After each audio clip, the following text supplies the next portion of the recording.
Hi guys, welcome back to the channel. Thanks for all your questions this month, and we're going to try our best to answer them all. Here we go.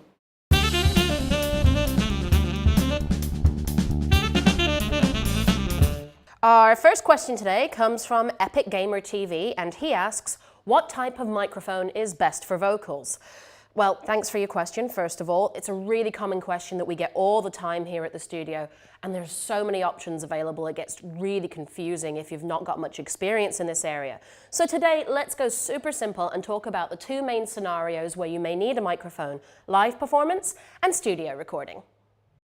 All right, so in a live performance situation, you're going to probably be working with what's known as a dynamic microphone. These are the ones that are not powered, but just send a signal to your amplifier or to your desk.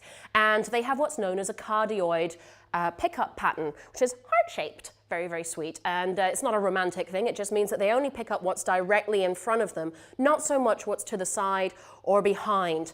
But they can, in balance, pick up a lot of volume, and they can take a lot of heavy vocals being pushed into them.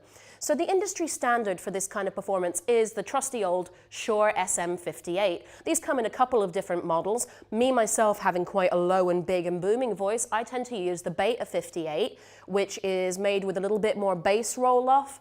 For those of you who are a little bit more advanced in the sort of audio technique side of things, that basically means that it can take a bit more of a beating from the lower bassier side of voice. But a standard 58 will do the job for most things. When it comes to budgetary requirements or finding alternatives, you'll find that there are a lot of competitors which make budget-friendly alternatives to the SM58, which are in the same kind of family. All right, so when it comes to studio recording, it's much more common to use a large diaphragm condenser microphone. Here we have the Rode NT2A, another sort of studio classic, and they're very sensitive to sound. They can pick up on a lot more vocal nuance and very sensitive to volume. So they're great for all those little details and occasionally have to be moderated when it comes to bigger voice. This particular model has a number of different polar patterns, which means it can pick up sound in a variety of different ways, making it extremely flexible for studio work. All right, so that's a very brief overview of the two main kinds of microphone that you'll find when you're working as a singer or as a vocalist. There's obviously a lot more nuance to it, and depending on the scenario in which you find yourself, the kind of voice you're using, the kind of thing that you're recording, whether it's spoken word or sung or even metal, there's going to be a lot of different things to take into consideration. And really, there's nothing short of experience that will tell you what microphone is best for you personally, but when it comes down to the basics, you can't go wrong with either of those two.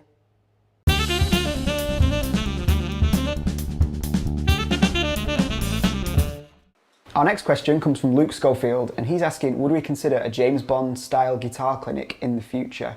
We are always very open to suggestions for our clinics here at the studio, but obviously this information is strictly confidential.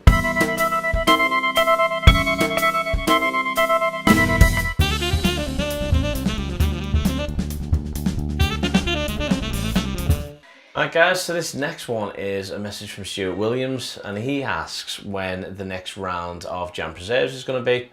And that's going to be soon, Stuart, but for the guys who don't know what Jamm Preserves is, it's basically a bunch of like older jams, a more vintage jam, and we hook up one Sunday every month and we get together with a like-minded group and a like-leveled group.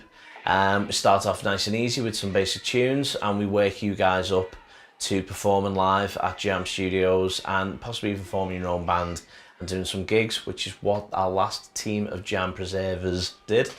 So if you're interested, get your name on our board, get into the forums, tell us who you are, what you are, and when you'd like to start, and we'll get you totally spread on some toast.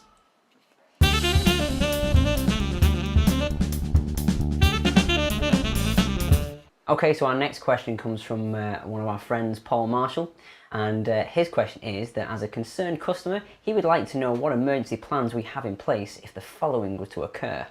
The first one being an avalanche, the second one is volcanic eruption, a space emergency, a stampede of any kind of animal, including the goldfish, and if we ran out of milk.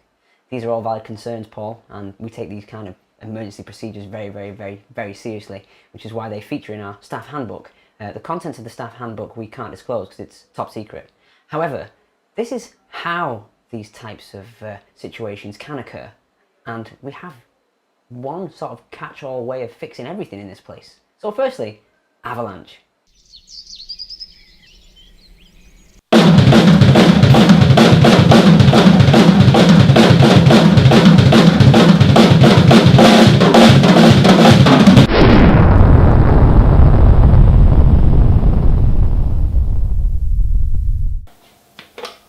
Elaine?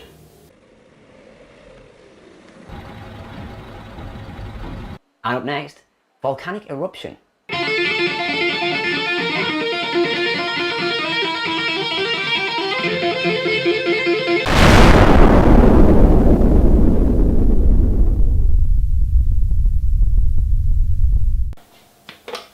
Elaine?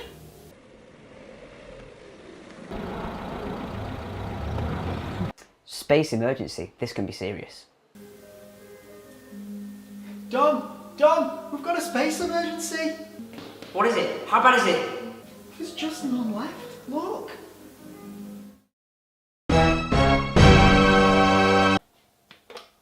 Elaine?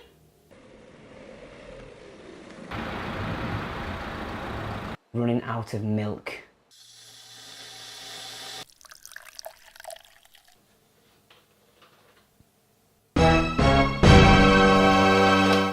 Elaine?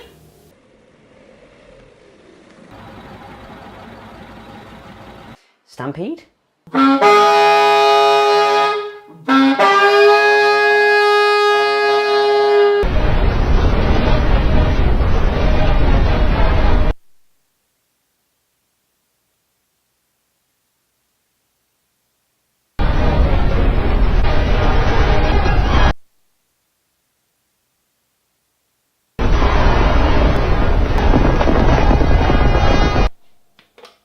Elaine?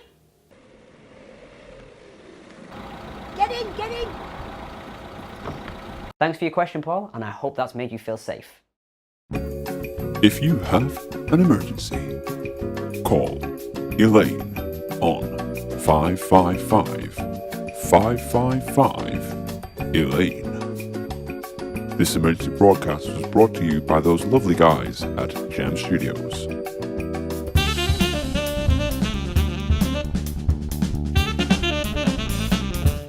Right, our next question comes from Darren D, and he asked some tips on his right hand strumming. He is having some problems if he's going across the neck. To be very honest, I'm unsure exactly what the problem is unless I see it. So be free to send a video in and we can have a look exactly what it is you're doing. But in general, I'm going to give you some general tips. Any strumming should always be in your wrist, generally. Okay, good rhythm players will always strum from the wrist. For example, if you see any flamenco players, even you look at people like George Formby, if you look at their rhythm techniques, everything is in the wrist.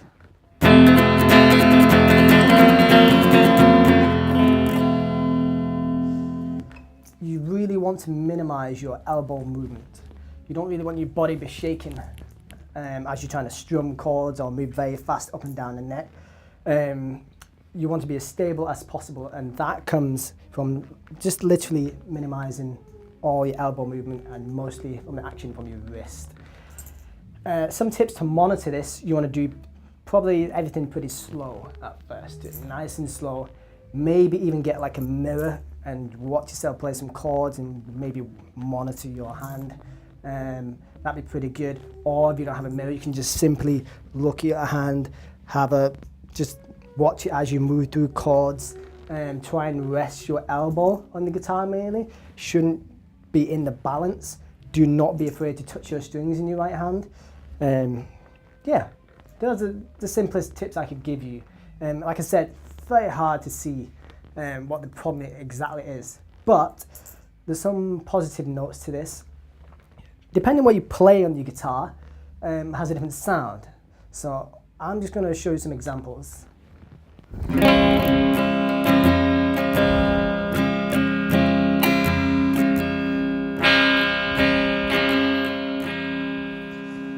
So depending on your amp setup, your pickup selection, whatever you have, whatever tone, depending on what you're playing guitar, also the sound is changing.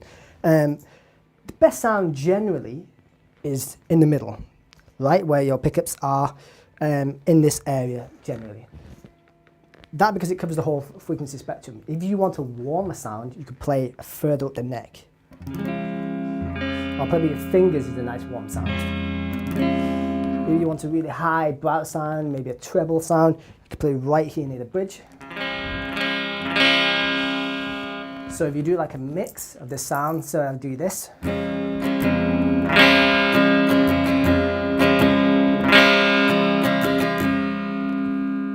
You get that type of sound. Again, that's completely depends on what you're looking for. I'm going to demonstrate quickly the differences on electric and acoustic. I'm just going to pop this here. So the acoustic, you generally want to be playing over the hole, basically. That's how it goes. But if you look at players like Tommy Emmanuel, they'll demonstrate loads of different areas when they play, just to get a different texture, different sounds from the actual guitar. So you might play up the neck, more warmer that way, or down here, more brighter. So yeah, it completely depends on what your tone you're looking for, what texture you're going for. So, like I said, tips are elbow, nice and rested. Make sure you're strumming with your wrist and not from your elbow. You don't want your body to be shaking. And maybe monitor yourself somehow, look yourself in the mirror, maybe get someone to have a look at you, like your other guitar pal, if he's there. And yeah, that's it. That's all I can give you. Good luck.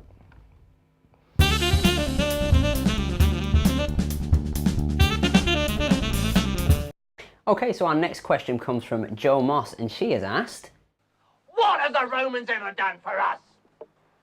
well, it's funny you should ask that, Joe, because we had a little think about this and we realised that they may have done more than we think.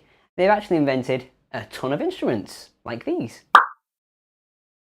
I'm not sure we use any of them anymore, but they look very interesting. Secondly, they invented an early form of ballet, which included dancing, music, and a whole host of other things. It's a bit like Britain's Got Talent, but for Rome. For that as well. And that's those two things without even getting to the roads, sanitation, aqueducts, and all that good stuff. Who'd have thought?